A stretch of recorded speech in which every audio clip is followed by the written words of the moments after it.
Hi, in this video today I'm going to show you how you can descale, self-clean your Russell Hobbs Ultra Steam Pro iron.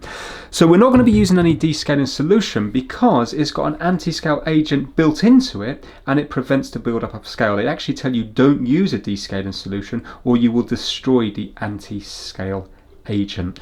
So what we have to do to begin with is we're going to fill it up with water up to the max mark here. So I'm going to open this up here and I'm going to fill this up with just cold tap water. Right now I'm unplugged.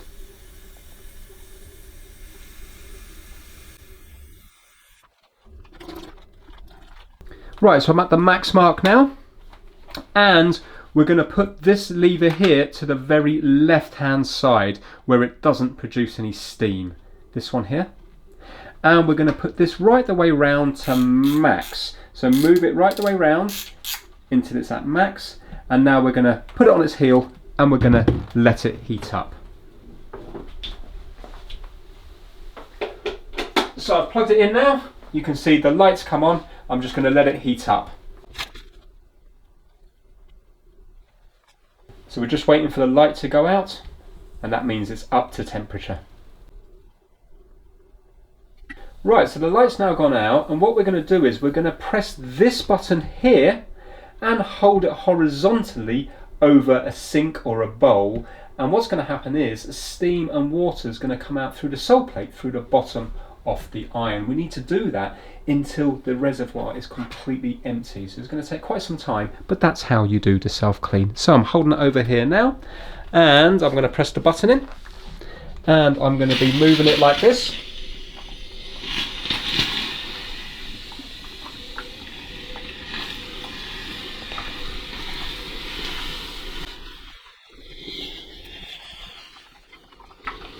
I'm still plugged in when I'm doing this.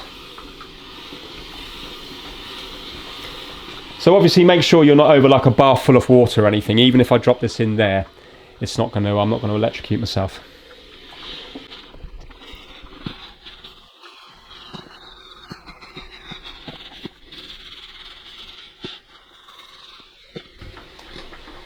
Well, it takes quite a long time. I'm just under halfway now.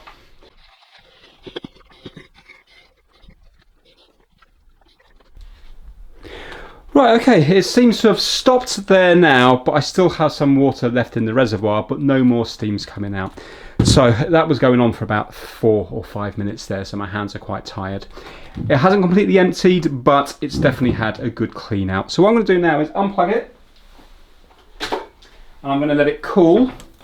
And then when it's cool, I'm going to open up the reservoir here and just tip out the rest of the water. So I'll come back to it after a few minutes.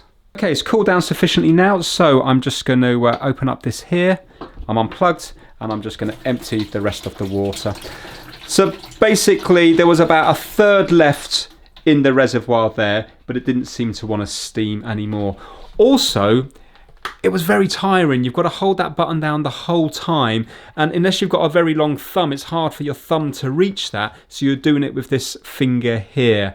Yeah, it's not the easiest process in the world, but you've only got to do it monthly, or if you live in a harder water area, then you'll have to do it more than monthly, depending on how often you use the iron. But it's worth doing because with all that steam coming out, it's going to clean everything in here, so if scale does start to build up, your iron will last longer, and your clothes it won't leave any stains and stuff on your clothes because it's cleaning out all the channels and the holes in there, so it's well worth doing.